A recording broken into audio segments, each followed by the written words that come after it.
Le président de la Fédération camerounaise de football, Samuel Eto'o-Fils, au cœur d'une nouvelle polémique cette semaine. Cette fois, il ne s'agit pas d'une dispute avec le sélectionneur national Marc Brice, non, loin de là, ni d'une confrontation avec un joueur de l'équipe nationale. Mais il s'agit bien d'une affaire de fonds financiers versés sur le compte personnel de M. Samuel Eto'o-Fils. Selon les révélations du média Jeune Afrique, les fonds qui étaient prévus pour organiser des matchs amicaux du Cameroun face au Mexique et face à la Russie ont été versés sur le compte personnel du président de la Fédération camerounaise de football, Samuel Eto'o-Fils, au lieu d'être versés ou alors sur le compte bancaire de la FECAFOOT. Et cela a soulevé beaucoup de questions, notamment sur la transparence des fonds versés par Samuel Eto'o-Fils, soit sur les comptes de la FECAFOOT ou alors sur ses comptes personnels. Les médias, les amateurs de football et même les analystes se posent tous une question: pourquoi ces fonds n'ont pas été versés comme habituellement sur le compte de la Fédération camerounaise de football, qui a validé cette procédure de transaction? Et surtout, que sont devenus les fonds versés sur le compte personnel de Samuel Eto'o-Fils? Comme nous sommes tous Camerounais, certains évoquent déjà un possible détournement de fonds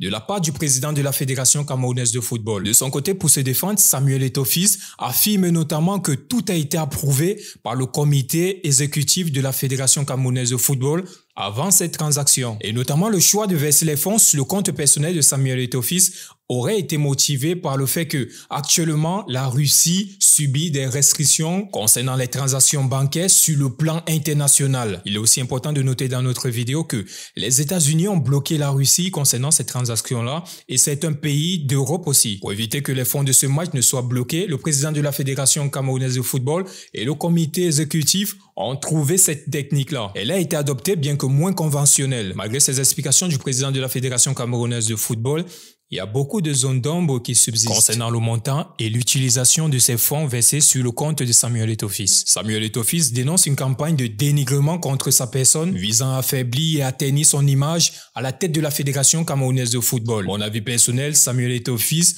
on t'aime bien, on te soutient bien dans tout ce que tu fais. Mais sur ce genre de cas, si tu n'es pas transparent, là, tu es en train de nous donner les balles, ou alors tu donnes des balles directement à tes ennemis de tirer sur toi. On passe directement à l'actualité de nos footballeurs avec le nouveau Yaya Touré, Arthur Avom et Bong. Ce jeune milieu de terrain de Lorient impressionne de par sa puissance, sa qualité de relance, sa vista et sa grande capacité à casser des lignes. En Ligue 2 la saison dernière, plusieurs observateurs le comparaient déjà à Yaya Touré lorsqu'il était à Monaco. C'est vrai que c'est pas le même profil physique. Arthur Avom fait en moyenne 1m78, pourtant Yaya Touré est dans les 1m90. Mais le talent, les gars, c'est un peu chef-d'œuvre. Depuis le début de ce mercato, on nous parle notamment d'un cadre européen qui est prêt à s'acheter les services de Arthur Avom et Bong.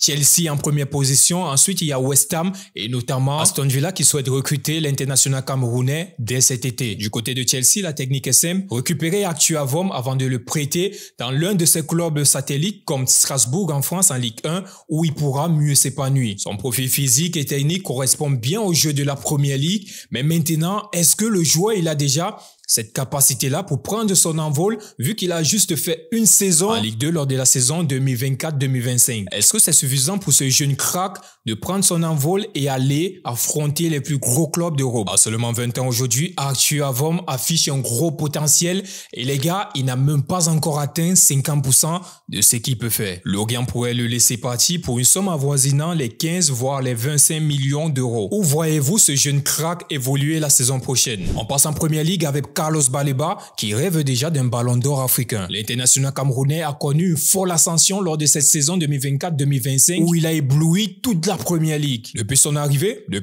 à Brighton, il ne cesse de progresser et il est reconnu notamment pour son travail acharné et son impact considérable au milieu de terrain. Lors de la saison 2024-2025, Carlos Baleba était le seul milieu de terrain en Europe à avoir 30 actions défensives par match. En parlant d'actions défensives, on fait référence au tag, récupération et interception. C'est une performance très rare qui témoigne son énorme talent. Carlos Baleba ne s'arrête pas là. Il a déclaré avoir l'ambition de gagner un jour le ballon d'or africain. Et pour cela, il va falloir qu'il aille dans un club qui va le permettre de montrer son réel niveau. Actuellement, il y a Manchester City, Manchester United, Liverpool, Arsenal qui sont sur le joueur. Brighton pourra accepter de vendre le joueur s'il y a une offre qui dépasse les 50 millions d'euros. Où voyez-vous Carlos Baleba la saison 2025-2026? On continue avec un autre international l'international camerounais Martin Onla. Martin Onla, milieu de terrain international camerounais de 26 ans, évoluant en Espagne avec Granada, est convoitisé ce mercato par de nombreux clubs européens. Le club grec Aris Salonique est déjà en négociation depuis plusieurs semaines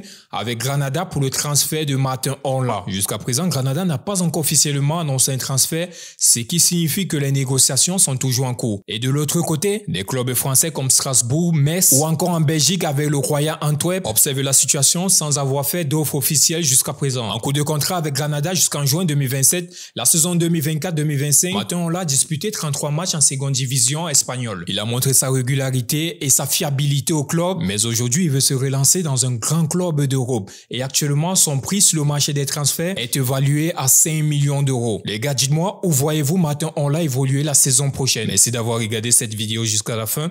N'hésitez pas à liker, commenter, partager et surtout, abonnez-vous à Inside Football les gars. C'était la pépite. Let's go!